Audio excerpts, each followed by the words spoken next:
بسم اللہ الرحمن الرحیم۔ صحیح بخاری کی حدیث نمبر 7 ہے۔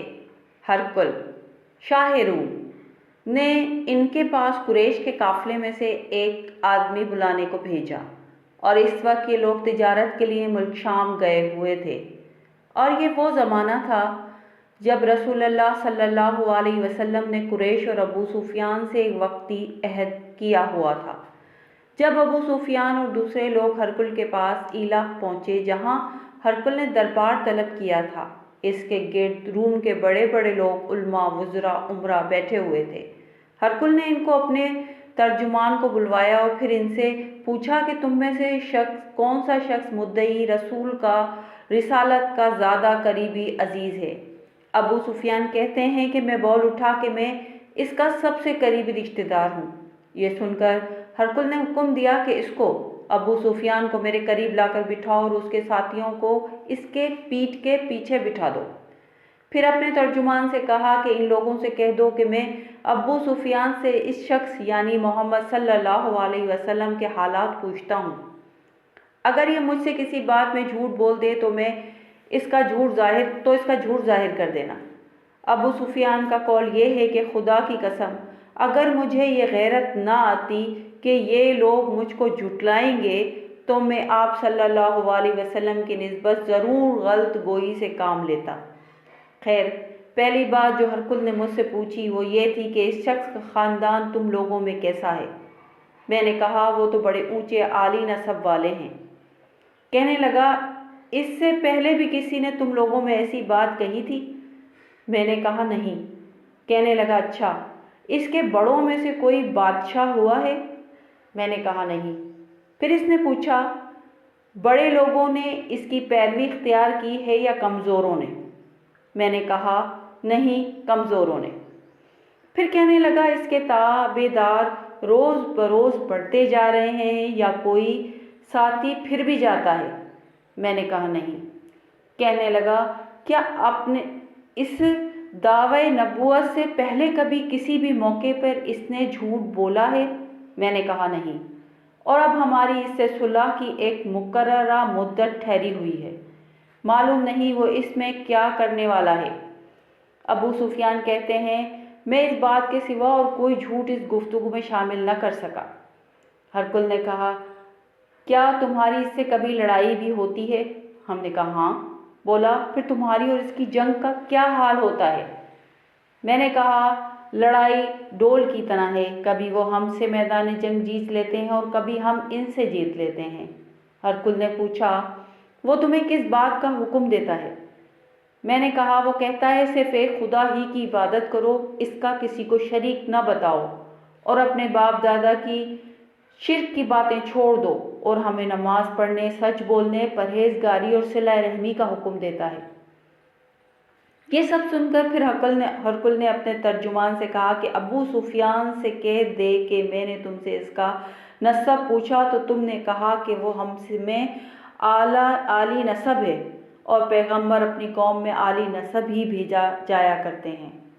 میں نے تم سے پوچھا کہ دعوی نبوت کی یہ بات تمہارے اندر اس سے پہلے کسی اور نے کی تھی؟ تو تم نے جواب دیا کہ نہیں۔ تب میں نے اپنے دل میں کہا کہ اگر یہ بات اس سے پہلے کسی نے کہی ہوتی تو میں سمجھتا کہ اس شخص نے بھی اس بات کی تقلید کی ہے جو پہلے کہی جا چکی ہے۔ میں نے تم سے پوچھا اس کے بڑوں میں کوئی بادشاہ بھی گزرا ہے؟ تم نے کہا نہیں۔ تو میں نے دل میں کہا کہ اس کے بزرگوں میں سے کوئی بادشاہ ہوا ہوگا تو کہہ دوں گا کہ وہ شخص اس بہانے اپنے آبا و اجداد کی بادشاہت اور ان کا ملک دوبارہ حاصل کرنا چاہتا ہے۔ اور میں نے تم سے پوچھا کہ اس بات کے کہنے یعنی پیغمبری کا دعویٰ کرنے سے پہلے تم نے کبھی اس کو دروغ گوئی کا الزام لگایا ہے؟ تم نے کہا کہ نہیں۔ تو میں نے سمجھ لیا کہ جو شخص آدمیوں کے ساتھ دروغ گوئی سے بچے وہ اللہ کے بارے میں کیسے جھوٹی بات کہہ سکتا ہے۔ اور میں نے تم سے پوچھا کہ بڑے لوگ اس کے پیروکار ہوتے ہیں یا کمزور آدمی؟ تم نے کہا کمزور نے اس کی اتباع کی ہے۔ تو دراصل یہی لوگ پیغمبروں کے مطیعین ہوتے ہیں۔ اور میں نے تم سے پوچھا کہ اس کے ساتھی بڑھ رہے ہیں یا کم ہو رہے ہیں؟ تم نے کہا کہ وہ بڑھ رہے ہیں، اور ایمان کی کیفیت یہی ہوتی ہے حتیٰ کہ وہ کامل ہو جاتا ہے۔ اور میں نے تم سے پوچھا کہ آیا کوئی شخص اس کے دین سے ناخوش ہو کر مرتد بھی ہو جاتا ہے؟ تم نے کہا نہیں۔ تو ایمان کی خاصیت بھی یہی ہے کہ جن کے دلوں میں اس کی مسرت رچ بس جائے وہ ان سے لوٹا نہیں کرتے۔ اور جب تم سے میں نے پوچھا کہ آیا وہ کبھی عہد شکنی کرتے ہیں؟ تم نے کہا نہیں۔ پیغمبروں کا یہی حال ہوتا ہے، وہ عہد کی خلاف ورزی نہیں کرتے۔ اور میں نے تم سے کہا کہ وہ تم سے کس چیز کے لیے کہتے ہیں؟ تم نے کہا کہ وہ ہمیں حکم دیتے ہیں کہ اللہ کی عبادت کرو، اس کے ساتھ کسی کو شریک نہ ٹھہراؤ، اور میں تمہیں بتوں کی پرستش سے روکتے ہیں، سچ بولنے اور پرہیزگاری کا حکم دیتے ہیں۔ لہٰذا اگر یہ باتیں جو تم کہہ رہے ہو سچ ہیں تو ان قریب وہ اس جگہ کا مالک ہو جائے گا جہاں میرے یہ دونوں پاؤں ہیں۔ مجھے معلوم تھا کہ وہ پیغمبر آنے والا ہے، مگر مجھے یہ معلوم نہیں تھا کہ وہ تمہارے اندر ہوگا۔ اگر میں جانتا کہ اس تک پہنچ سکوں گا تو اس سے ملنے کے لیے پرتکلف گوارا کرتا۔ اگر میں اس کے پاس ہوتا تو اس کے پاؤں دھوتا۔ ہرقل نے رسول اللہ صلی اللہ علیہ وسلم کا وہ خط منگوایا جو آپ نے دہیہ کلبی رضی اللہ تعالیٰ عنہ کے ذریعے حاکم بصرہ کے پاس بھیجا تھا، اور اس نے وہ ہرقل کے پاس بھیجا دیا تھا۔ پھر اس کو پڑھا تو اس میں لکھا تھا، اللہ کے نام سے کے ساتھ جو نہایت مہربان اور رحم والا ہے۔ اللہ کے بندے اور اس کے پیغمبر محمد صلی اللہ علیہ وسلم کی طرف سے یہ خط شاہ روم کے لیے۔ اس شخص پر سلام ہو جو ہدایت کی پیروی کرے۔ اس کے بعد میں آپ کے سامنے دعوت اسلام پیش کرتا ہوں۔ اگر آپ اسلام لے آئیں گے تو دین و دنیا میں سلامتی نصیب ہوگی، اللہ آپ کو دوہرا ثواب دے گا، اور اگر آپ میری دعوت سے روگردانی کریں گے تو آپ کی رعایا کا گناہ بھی آپ ہی پر ہوگا۔ اور اے اہل کتاب، ایک ایسی بات پر آ جاؤ جو ہمارے اور آپ کے درمیان یکساں ہے، اور یہ کہ ہم اللہ کے سوا کسی کی عبادت نہ کریں اور کسی کو اس کا شریک نہ ٹھہرائیں، اور نہ ہی ہم میں سے کوئی کسی کو خدا کے سوا اپنا رب بتائے۔ اگر وہ اہل کتاب اس بات سے منہ پھیر لیں تو مسلمانوں، تم ان سے کہہ دو کہ تم مانو یا نہ مانو، ہم تو ایک خدا کی اطاعت گزار ہیں۔ ابو سفیان کہتے ہیں، جب ہرقل نے جو کچھ کہنا تھا کہہ دیا اور خط پڑھ کر فارغ ہوا تو اس کے ارد گرد بہت شور و غوغا ہوا، بہت سی آوازیں اٹھیں اور ہمیں باہر نکال دیا گیا۔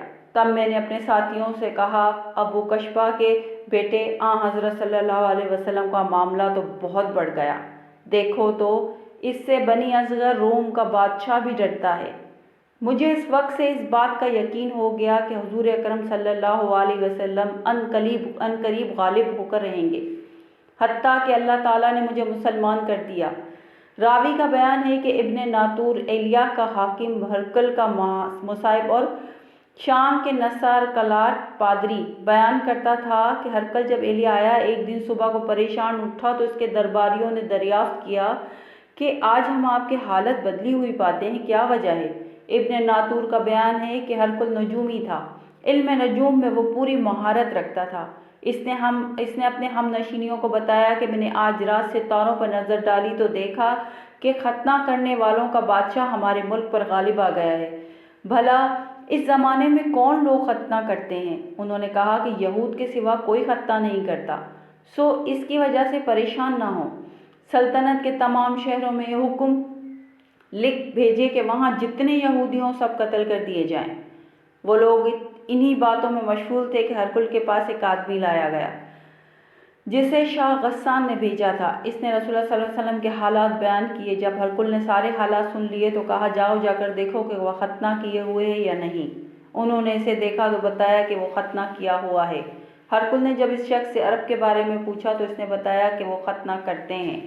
تب ہرقل نے کہا کہ یہی محمد صلی اللہ علیہ وسلم اس امت کے بادشاہ ہیں جو پیدا ہو چکے ہیں۔ پھر اس نے اپنے ایک دوست کو رومیہ خط لکھا اور وہ بھی علم نجوم میں ہرقل کی طرح ماہر تھا۔ پھر وہاں سے ہرقل حماس چلا گیا۔ ابھی حماس سے نکلا نہیں تھا کہ اس کے دوست کا خط اس کے جواب میں آ گیا۔ اس کی رائے بھی حضور صلی اللہ علیہ وسلم کے ظہور کے بارے میں ہرقل کے موافق تھی۔ کہ محمد صلی اللہ علیہ وسلم واقعی پیغمبر ہیں۔ اس کے بعد ہرکل نے نون کے بڑے آدمیوں کو اپنے حماس کے محل میں طلب کیا اور اس کے حکم سے محل کے دروازے بند کر لیے گئے۔ پھر وہ اپنے خاص محل سے باہر آیا اور کہا، اے روم والوں، کیا ہدایت و کامیابی میں کچھ حصہ تمہارا لیے بھی ہے؟ اگر تم اپنی سلطنت کی بقا چاہتے ہو تو پھر اس نبی محمد صلی اللہ علیہ وسلم کی بیعت کر لو اور مسلمان ہو جاؤ۔ یہ سننا تھا کہ پھر وہ لوگ وحشی گدھوں کی طرح دروازوں کی طرف دوڑے، مگر انہیں بند پایا۔ آخر جب ہرکل نے اس بات سے ان کی یہ نفرت دیکھی اور اس کے ایمان لانے سے مایوس ہو گیا تو کہنے لگا، ان لوگوں کو میرے پاس لاؤ۔ جب وہ دوبارہ آئے تو اس نے کہا، میں نے جو بات کہی تھی اس سے تمہاری دینی پختگی کی آزمائش مقصود تھی، سو وہ میں نے دیکھ لی۔ تب یہ بات سن کر وہ سب کے سب اس کے سامنے سجدے میں گر پڑے اور اس سے خوش ہو گئے۔ بالآخر ہرکل کی آخری حالت یہی رہی۔ ابو عبداللہ کہتے ہیں کہ اس حدیث کو صالح بن کیسان، یونس اور معمر نے بھی زہری سے روایت کیا ہے۔ پیارے نبی کی پیاری احادیث دیکھنے کے لیے میرے چینل